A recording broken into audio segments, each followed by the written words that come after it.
Bonjour chères auditrices et chers auditeurs, ici c'est Liliane Cupina et je suis heureuse de vous retrouver aujourd'hui.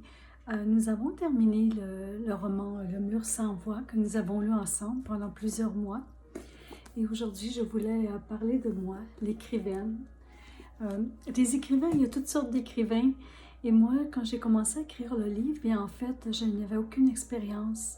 J'ai en fait ramasser tous les morceaux des journaux ou du petit journal agenda personnel que j'ai accumulé et dont j'ai décidé de mettre ensemble afin d'en créer une histoire. Et je ne savais pas lorsque j'ai commencé ce projet de faire un livre que ça se poursuivrait pendant 12 ans parce qu'à mesure que je rajoutais des morceaux d'agenda, des textes, bien la vie elle changeait. Il y a eu le décès de ma mère, il y a eu mes 3 enfants qui sont tombés malades, des pertes d'emploi et plusieurs choses, etc., qui ont fait que le livre a changé d'émotion tout le temps, de la colère à l'histoire des enfants, à la peine, à la douleur d'une mère impuissante devant la maladie mentale de sa famille. Et c'est ça qu'on peut reconnaître lorsqu'on lit le récit, c'est toutes ces émotions. Mais cependant, comme je n'ai pas d'expérience dans le monde littéraire et que je n'ai pas de hautes études en lettres, je l'ai écrit vraiment seulement au son, comme on va dire. Et même si tout est bien reflété pour ce qui est des sentiments, bien les maisons d'édition avec qui j'ai décidé de publier, bien la première a fait faillite et puis s'est dépêchée d'imprimer le livre en juin 2018 pour le mettre sur le marché sans avoir terminé la correction ni la révision. Alors le livre a été vendu en édition limitée, non corrigée, et ça a été une grande déception. C'était comme si j'avais écrit 12 ans, pendant 12 ans, puis que j'attendais ce livre comme on attend la naissance d'un bébé, puis qu'il est arrivé tout déformé, non présentable. Il y a eu les gens, mon entourage bien entendu, qui ont la chance, pas la chance, mais la générosité de me l'acheter. Et certains m'ont fait des commentaires très positifs, malgré qu'il y avait beaucoup de fautes. Et puis, moi, je ne cacherai pas, je suis tombée dans la honte. Et ça m'a vraiment donné un sentiment de deuil. Pardon, dont j'ai encore de la difficulté à me parler. C'est comme ces années avaient été aux poubelles et que ce que j'avais fait n'avait aucune valeur. Le but était d'inspirer les gens à croire en leurs rêves, de persévérer, et que l'histoire de Jennifer était vraiment l'exemple d'une femme bien ordinaire avec des troubles de déficit d'attention qui se retrouve une mère monoparentale, qui se retrouve exilée de sa religion, de sa famille, mais qui perd ses emplois, mais qui continue de croire qu'elle a droit à une vie meilleure. Et je voulais que chaque personne qui le lise puisse ressentir ses émotions, faire le voyage avec elle vers son arc-en-ciel. Alors, à la suite de ça, j'ai recommencé de décider de faire une deuxième édition de laquelle mon conjoint, mon époux, a corrigé malgré son travail et malgré qu'il était très occupé, pour le représenter à une nouvelle maison d'édition, le manuscrit. Alors, la nouvelle maison d'édition qui paraissait très enchantée et dont j'ai payé 2 contrats de correction qui m'ont coûté beaucoup d'investissement pour m'assurer que cette fois-ci, mon ouvrage serait vraiment de qualité lorsqu'il sortirait sur le marché. Est arrivée la pandémie et puis ils l'ont mis en marché et ils l'ont à moitié corrigé. Alors j'ai perdu cet argent aussi, comme j'ai perdu les dividendes de la première maison, du livre de la première maison d'édition. Et avec la pandémie, bien, il y a devenu toutes sortes de priorités dans notre vie. Tout a changé, les perspectives. Alors on ne savait plus si on avait un avenir ou non. Alors le livre, c'est celui-ci qui a quand même été publié par la maison d'édition Les Sociétés d'écrivains et qui est encore rempli de beaucoup de coquilles, de textes non corrigés. Car je dois vous dire que quand mon mari l'a corrigé, révisé, bien, pour une raison qu'on ignore, le manuscrit révisé est disparu et on n'a pas pu ça a été l'autre manuscrit qui a été retourné à la maison d'édition. C'est pour ça que j'ai repayé un contrat pour le faire vérifier. Alors, ce livre est imparfait. L'histoire est véridique, toujours selon les faits. Et la perception de Jennifer, c'est sa réaction à elle, comment elle voit les événements à travers sa vision. Il ne faut pas oublier que Jennifer, si on s'en retourne au début, bien, elle vient d'une famille d'un père alcoolique et de Marco et de sa mère Rose, qui sont deux personnes avec des personnalités d'adolescentes qui décident de se marier. Elle arrive au monde et elle se retrouve dans ce foyer où son père violent maltraite sa mère là-bas et amène d'autres femmes même à la maison. Et puis Jennifer bien se lève la nuit, l'appartement est vide parce que sa mère s'enfuit se cacher dans le garage. Alors elle reste seule à la noirceur avec son petit frère qui dort à côté d'elle dans le salon et il guette la porte juste à côté, le retour du père qui va être en boisson, qui a bu, qui est sous. Et ils ne savent pas quelle sera sa réaction. Tout ce qu'ils savent, c'est que leur mère est cachée quelque part dans l'édifice, dans le bloc appartement. Alors Jennifer, elle tremble, et lorsque son père revient, bien, il la réveille et il l'oblige à se promener dans la nuit blême, d'aller partout dans le bloc appartement en guettant sur le seuil de la porte pour qu'elle trouve Rose, sa mère, et la ramène afin qu'il puisse lui donner des coups. Et quand Jennifer trouve sa mère, bien, elle est couchée dans le parking du stationnement du dessous sur une petite couverture. Puis elle dit à Jennifer de ne pas révéler son refuge lorsqu'elle va voir son père. Alors Jennifer devient responsable de la sécurité de sa mère à l'âge de 4 ans et de son petit frère. Son père, en colère, déçu de ne pas voir sa femme, finalement s'endort et la mère reviendra beaucoup plus tard, vers l'eau, dans l'appartement. Et quand les fois suivantes, bien, elle avertira Jennifer à l'oreille, je m'en vais me cacher dans le garage, ne dis pas à ton père où je suis. Et ce sera une continuité de ces événements jusqu'à l'âge de 6 ans, où ce que Jennifer sera amenée chez sa grand-mère par un train pour aller vivre et que son petit frère Thomas restera avec sa mère et son père. Jennifer n'a pas de sécurité, elle se sent abandonnée, rejetée. Elle ne comprend pas pourquoi elle doit partir avec sa grand-maman, même si elle l'aime beaucoup et que son petit frère lui va rester. Elle croit qu'on ne l'aime pas parce qu'on lui dit souvent qu'elle a un méchant caractère. Alors elle va vivre chez sa grand-mère et son grand-père à Alma au lac Saint-Jean. Elle y est bien, elle est en sécurité dans cet environnement. Elle commencera l'école à Alma. Lorsqu'elle voit son père bien à Montréal, qu'elle revient, bien, elle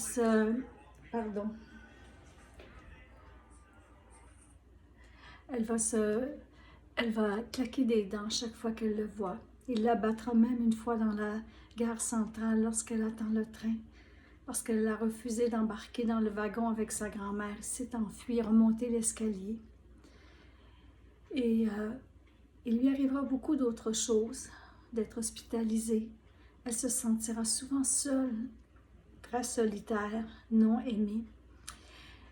Lorsqu'à 13 ans, les parents de Jennifer commencent, pas les parents, mais la mère de Jennifer qui s'est séparée de son ex-mari, commence à étudier la Bible. Elle force beaucoup Thomas et Jennifer à étudier aussi la Bible avec les témoins de Jéhovah. Jennifer a 13 ans, ça ne l'intéresse pas, mais parce que elle va voir aux réunions parce qu'elle croit qu'il y aura peut-être des beaux garçons. Et puis, bien, une fois rendue à la réunion qui se trouve dans le sous-sol d'une maison avec son frère et une amie, bien, elle se découvre une famille, Jennifer. Elle se sent accueillie avec chaleur, respectée. Elle se sent en sécurité. Elle n'a plus peur. C'est le seul moment qu'elle ne sent pas l'anxiété. Et elle se colle à cette famille comme un grand arbre. Et elle se crée un milieu social durant son adolescence. Même si c'est difficile pour elle de ne pas avoir la jeunesse de faire d'aller danser, d'aller sortir avec les autres. De toute façon, elle n'a pas d'amis, Jennifer. C'est une personne solitaire. Mais avec les témoins, bien, elle a des frères, elle a des sœurs qui l'aiment. Elle est bonne lorsqu'elle prêche de porte en porte. Elle aide des gens à devenir témoins de Jéhovah. Les personnes s'attachent à elle, les enfants l'affectionnent. Alors, c'est sa tribu. Les témoins de Jéhovah, la congrégation sont devenus vraiment sa tribu et sa famille. Elle s'y sent bien. Elle y sera heureuse pendant 25 ans. Et sera prête à faire face à tous les inconvénients, comme aller prêcher l'hiver quand il fait froid. Mais peu importe, Jennifer, elle sait qu'au sein de sa religion, elle va se trouver un bon frère, un mari, et qu'elle va réussir sa vie de famille parce qu'elle croit que c'est la vérité, que les principes de la Bible vont la guider. Elle ne fera pas les mêmes erreurs que ses parents. Et finalement, bien, un ami de 13 ans un ami qu'elle a rencontré lorsqu'elle a commencé à étudier la Bible à 13 ans et qui lui en avait 17, sont demeurés des amis de jeunesse, ont pris des cours de danse ensemble et se sont échangés des vinyles. Une personne qu'elle respecte beaucoup s'intéresse à elle.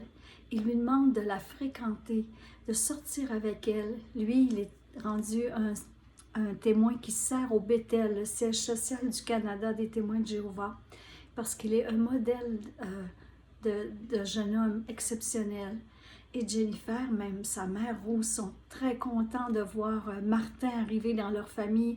Rose est rassurée que sa fille ait un bon parti et elle ne s'inquiète plus pour elle.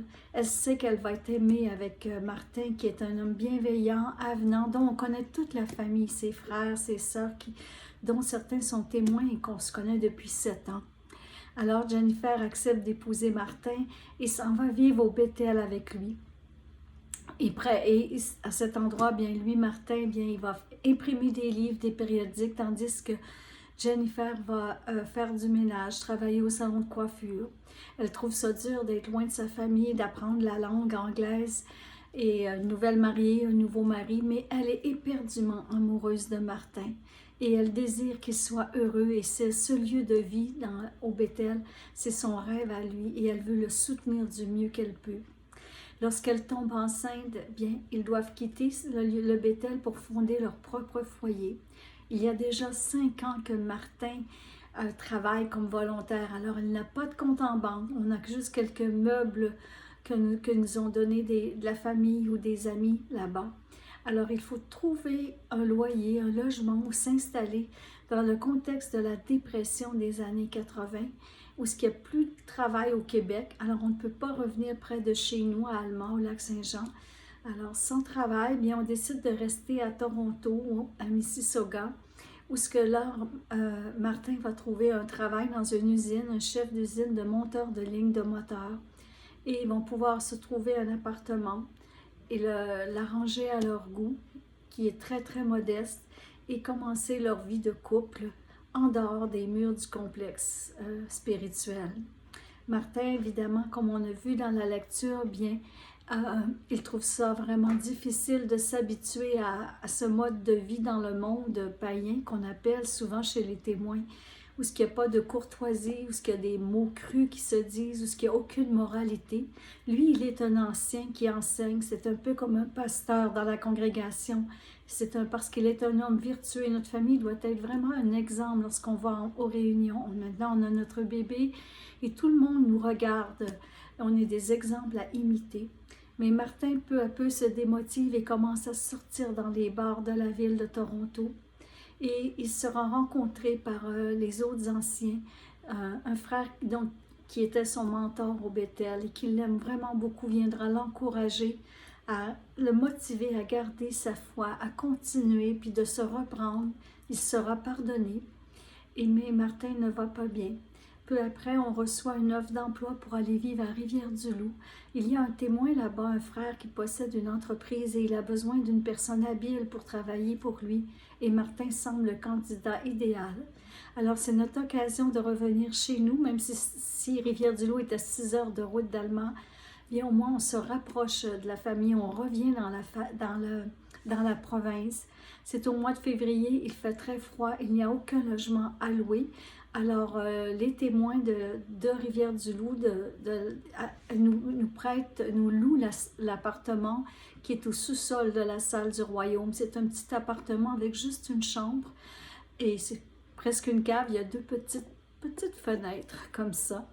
Et on vivra du mois de février jusqu'au mois de juillet dans cet appartement. Ensuite, bien, on trouvera un grand appartement très lumineux à Trois-Pistoles.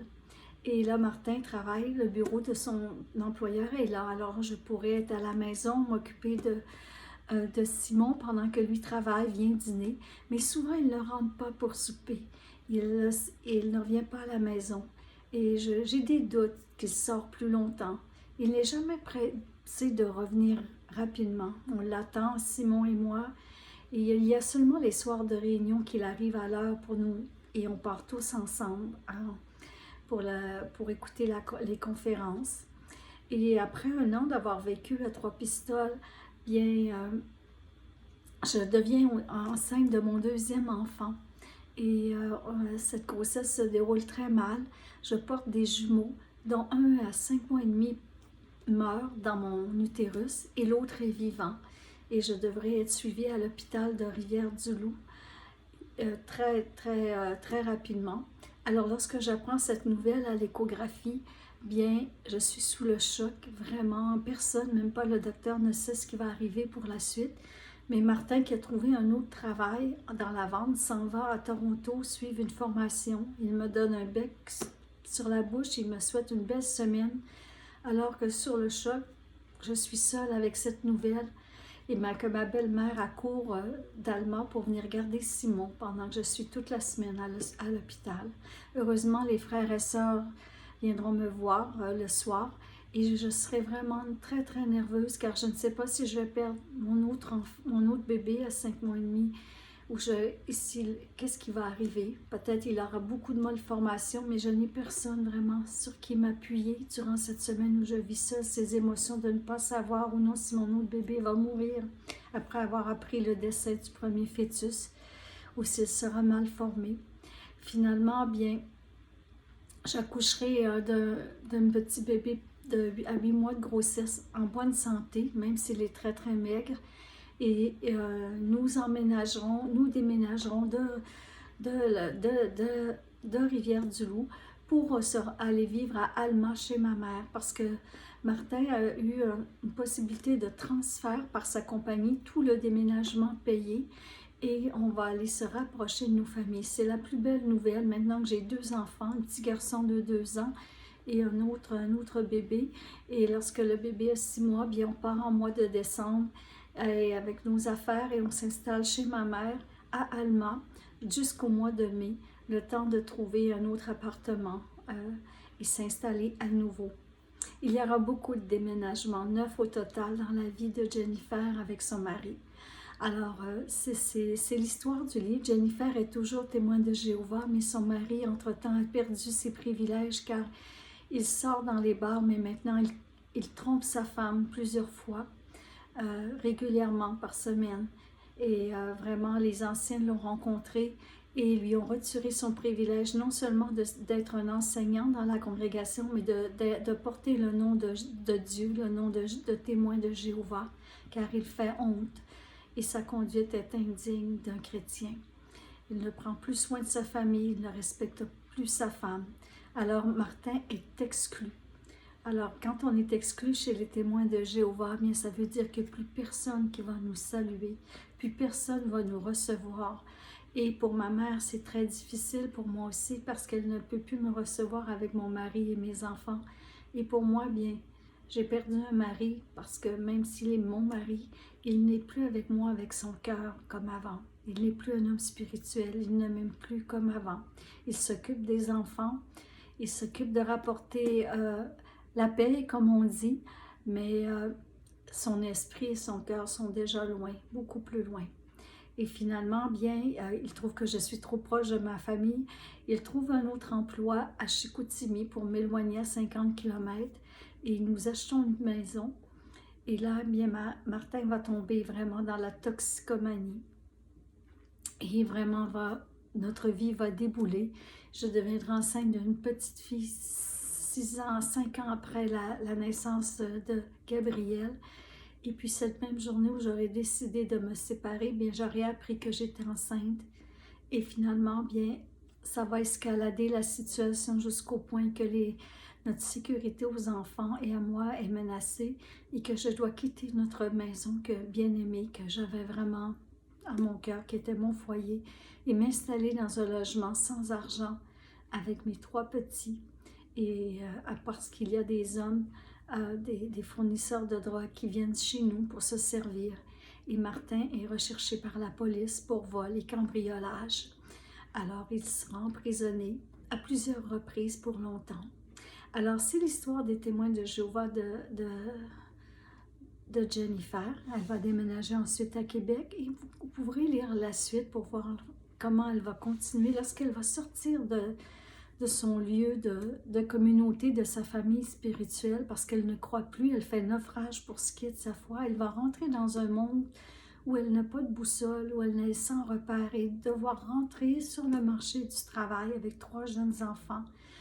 Elle est souvent malade et eux, suite au traumatisme de leur enfance, vont vivre des grandes insécurités, des traumatismes, les 3, jusqu'à l'âge adulte.